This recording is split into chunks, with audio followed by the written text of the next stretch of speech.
This is a contract for Mr. Racy to do lobbying services on behalf of Pima County. This is 2 years of lobbying services for federal. We also have a contract for state. It's $300,000 per year. And one of the things I did was went back, looked at the contract, and requested the deliverables that are identified in the contractual language.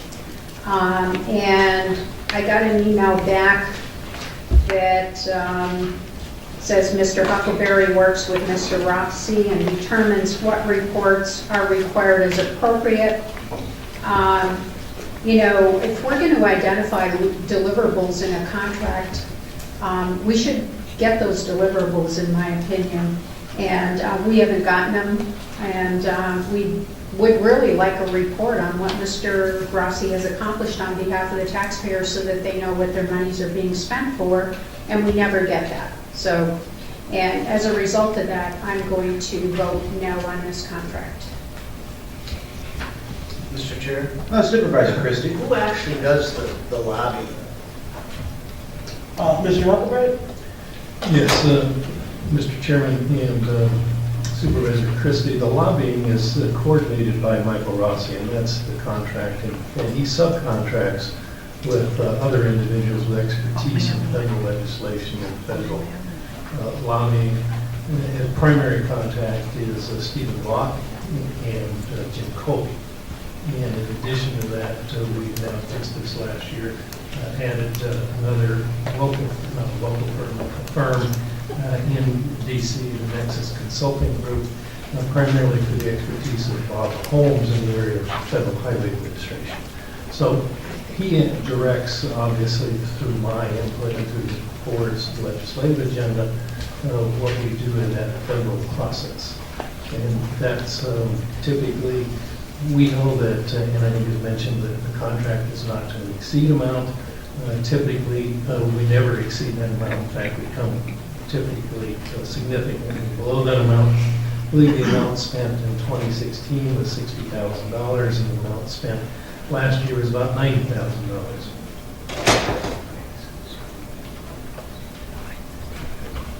Thank you, Mr. Huckleberry. One other question. Please.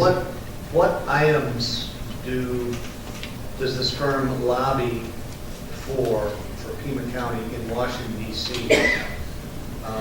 And secondly, what's the importance of that? What is the effect of that? Yes, Mr. Chairman and Supervisor Christie, three primary areas and sometimes a fourth, and they deal with infrastructure in the area of flood control and transportation. In addition to that, we have a strong lobbying effort associated with supporting our military missions that exist within Pima County or on our edge.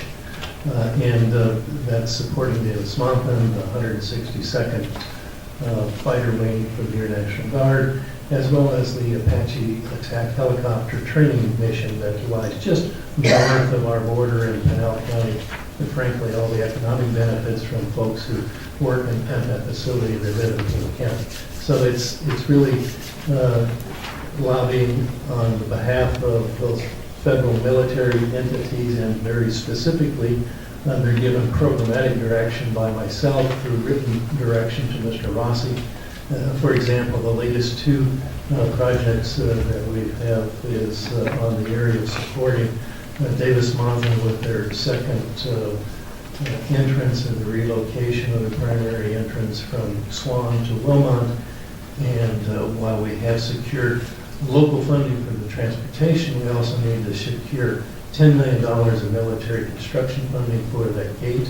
In addition, we've also said to the Air National Guard that we will support them for their second gate entrance, which basically secures the facility and allows it to meet all the security requirements associated with operating that fighter wing at Tucson Airport. Yeah. Mr. Chairman, so is it like we give them a check for $300,000 and just that's it, or? It's an hourly contract, which is hourly services that are reviewed and approved by Mr. Racy and myself, and it's on a directive basis, meaning that they can't independently lobby or do things that are not been approved by Mr. Racy and myself.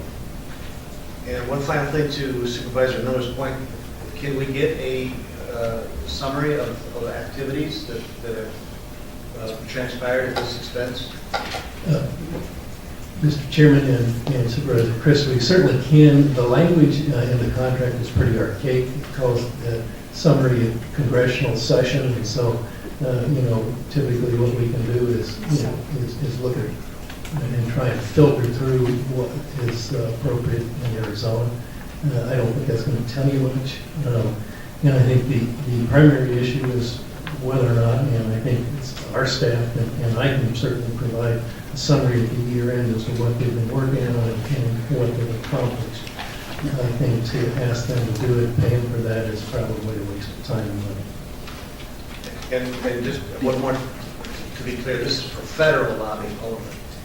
Yes, this is for federal lobbying, and state lobbying is another entity and another contract with Mr. Racy.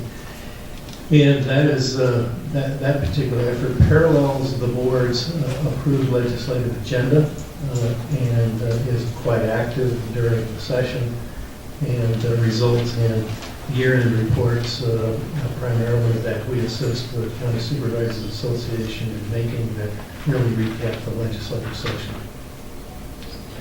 Mr. Chairman?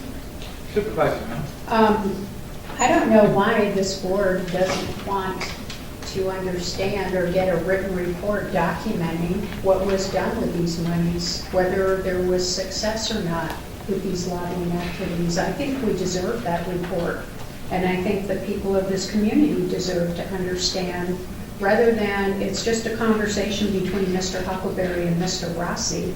As a supervisor in this community, I think that's a pretty outrageous response. I think we all should have a written report with a summary of what those activities were authorized and what activities were successful. But we never get that. And why is that?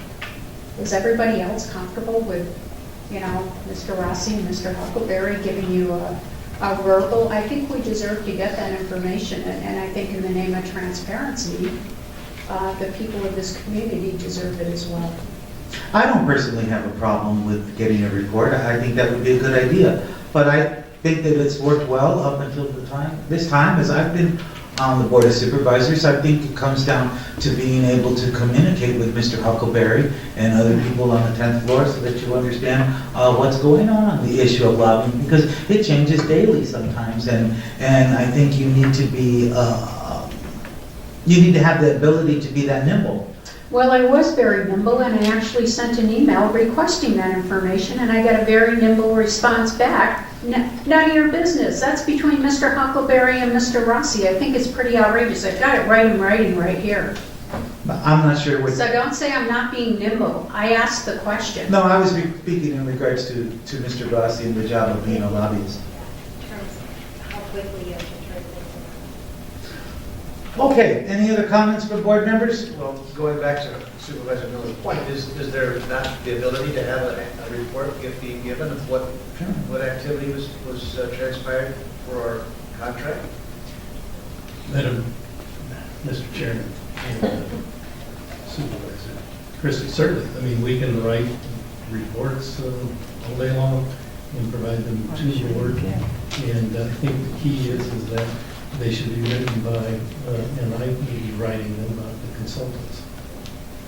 That's fine. Very good. Okay. So roll call. Supervisor Bronson? Aye. Supervisor Christie? Yes? Supervisor Miller? No. Supervisor Valadez? Aye. Chairman Elias? Aye. Okay, moving on. We're